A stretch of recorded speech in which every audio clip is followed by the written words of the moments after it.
Émilie Simoneau pratique le karaté depuis près de 15 ans.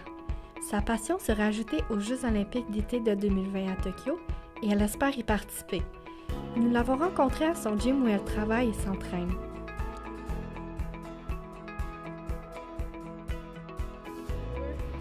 Émilie, d'où vient ta passion pour le karaté? Ma passion pour le karaté a commencé à l'âge de 4 ans, quand j'ai été voir pour la première fois mon oncle en compétition. J'étais super impressionnée, il a percé au niveau international, j'ai voulu suivre le même chemin. À l'âge de 5 ans, j'ai pu commencer, mes parents m'ont inscrit avec mon oncle, dans le fond, dans la même école de karaté. Comment fais-tu pour gérer école, travail et entraînement de karaté? Comme pour tout le monde, c'est super difficile de gérer l'école avec n'importe quoi. Je réussis quand même. C'est sûr que je suis nommée athlète par le MERS, fait que j'ai pu avoir sport-études qui me permet de justement pouvoir accorder mon horaire de cours avec mon horaire de karaté. Fait que je finis mes cours plus de bonne heure, je peux arriver au karaté à l'heure, il n'y a pas de problème avec ça. J'ai seulement 5 cours pour me permettre de quand même aller au karaté et étudier. C'est sûr que comme n'importe qui, ça demande beaucoup d'études. Fait que je réussis quand même. J'ai pas nécessairement une grosse vie sociale à l'extérieur. C'est que c'est vraiment au gym que je l'ai. Ça me permet, même le gym me permet de m'entraîner puis me financer dans mes compétitions. En parlant de ton travail, qu'en est-il?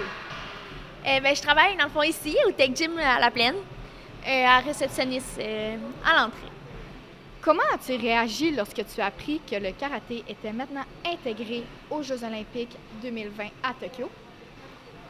Mon Dieu, j'étais tellement surprise. J'en ai même pleuré. C'était ma grand-mère qui m'avait appelée pour venir me l'annoncer.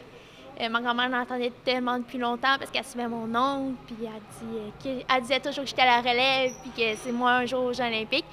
Puis là, elle venait d'apprendre ça. C'était comme notre plus grand rêve. J'étais tellement surprise. En plus que le karaté avait beaucoup de difficultés à rentrer dans les Jeux olympiques. Même l'année d'avant, c'était le gars qui avait rentré à la place du karaté. Fait que, non, ça a été exceptionnel de savoir que moi, avec mon sport, je peux me rendre là aussi. Donc, que fais-tu pour te préparer à ce genre de compétition? Ce genre de compétition demande beaucoup d'heures d'entraînement. Le karaté, ça évolue toujours. Il y a toujours des nouvelles façons de faire, il y a toujours des nouveaux règlements. C'est toujours en train de s'adapter pour les Jeux olympiques.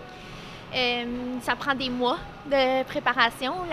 Comme cette année, mon année a commencé au mois de septembre. Quels sont tes buts pour l'instant dans le domaine du karaté? Mes buts, c'est retourner au championnat du monde cette année. J'ai été en 2015 en Indonésie. Fait que dans le fond, cette année, j'aimerais ça y retourner. Ça demande beaucoup de classement. Dans le fond, je suis déjà classée pour l'équipe du Québec. Fait que je m'en vais directement au championnat canadien dans la catégorie 18-20 61 kg. C'est une nouvelle catégorie pour moi parce que je m'avais classée 7e au monde dans la catégorie 16-17 55. Mais fait que ça me permet d'aller en Croatie sûrement cette année. Le Panaméricain et même le championnat du monde qui suivrait que j'aimerais me rendre. Merci d'avoir passé cette très intéressante entrevue.